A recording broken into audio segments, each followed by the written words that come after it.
Hello everyone. So today we'll be building a mock health data warehouse. This is basically a hands-on project uh, where we draw actionable insights from raw records. So this won't be an actual data warehouse, but just a mock one for overview. So the challenge is data silos, which we already discussed. That health data is fragmented between different systems, like the EMR systems, which holds the patient demographics. Then there is the lab systems, which holds test results and timestamps. So the problem that we are facing is that each system has their own data and speak different languages, and a doctor or any medical staff cannot simply ask what is the average blood pressure for patients over 50 or any other insight, cannot uh, um, extract any insights from these fragmented systems because the data is so isolated in all these systems. So what we need is one universal system where all the data is put together, and then we can draw insights and do analysis. So the solution is obviously warehousing, um, which is basically uh, OLTP system. There is the OLTP system, which is the transactional, that is optimized for speed, recording one patient visit at a time, and it's write heavy. So basically, it's like relational databases and very normalized databases. Then there is the OLAP, which is the analytical system, which is basically optimized for analysis. And for example, we want to know how many items did we sell. So we will aggregate million of records, and this is a read-heavy system.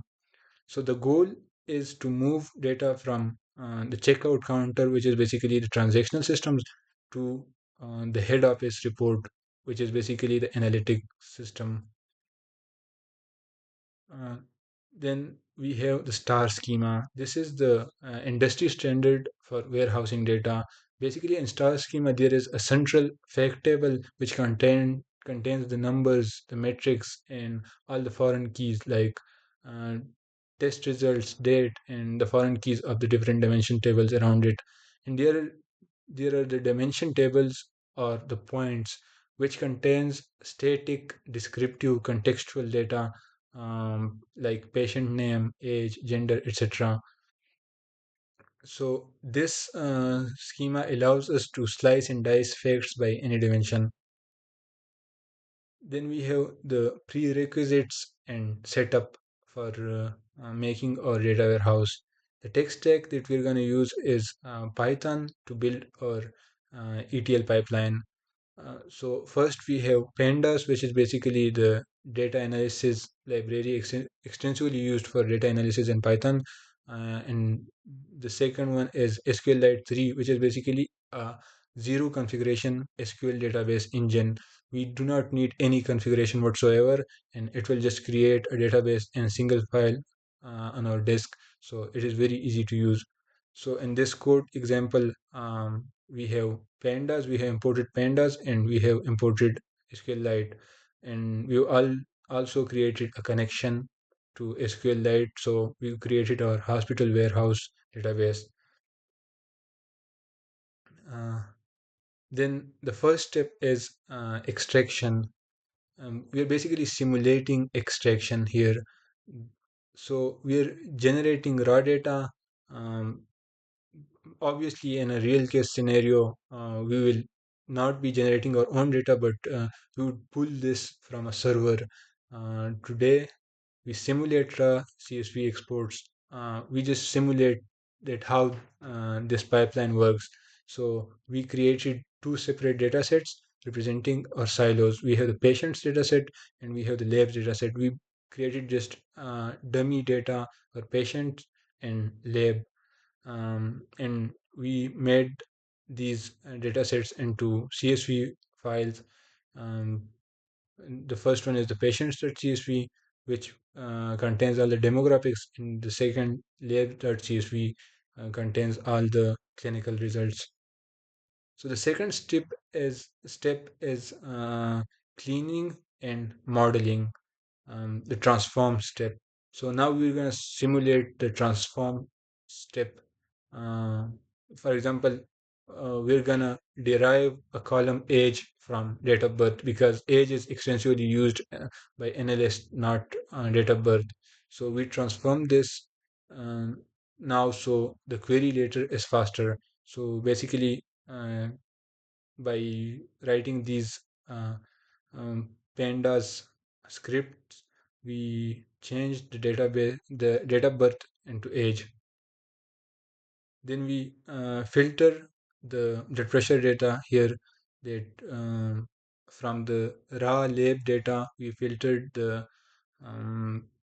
where the type is equal to blood pressure. So we're creating our data mart for blood pressure records here. So this is the transformation phase. We created a data mart for blood pressure data, and we also derived new columns from old columns. Then we have the design schema, which is basically creating the empty shelves.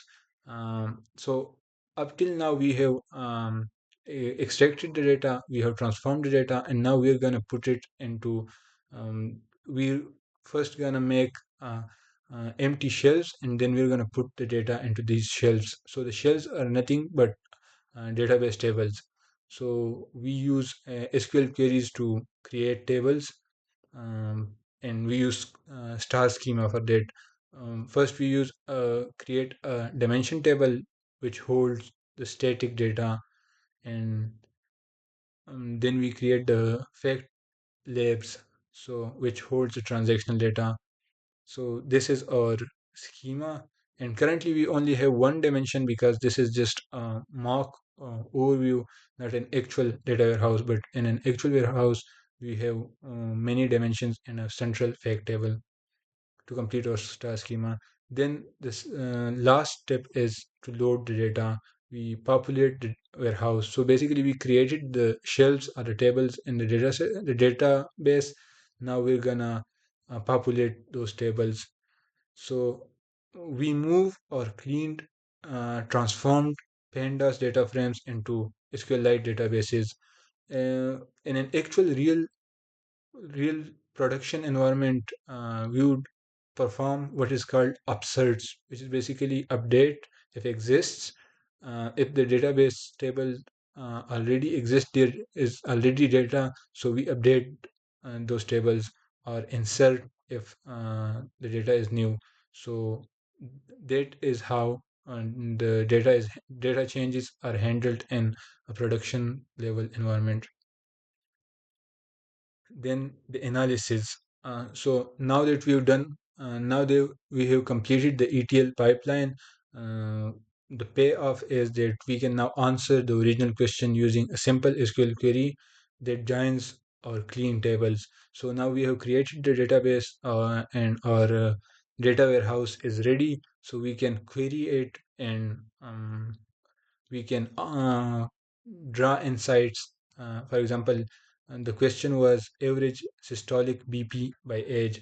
So we can query the data warehouse like this, like in the given example, and this query would have been impossible with the raw disconnected CSV files. So obviously, the data was fragmented between different systems, and then we joined that data into one system. We cleaned that data, and we populated the database table with them, and now we can query it easily.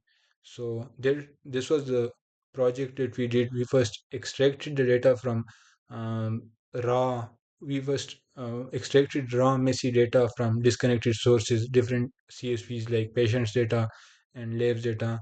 Then we transformed that data, which was messy and raw data, we transformed that into a clean and um, standardized formats in Python. Then we loaded that data into our SQLite database and stored it, the optimized data in a database. So that was it. It was creation. It was uh, create. it was just to show how data warehouse is created and how the ETL pipeline is implemented. Mm, so that was it for this lecture.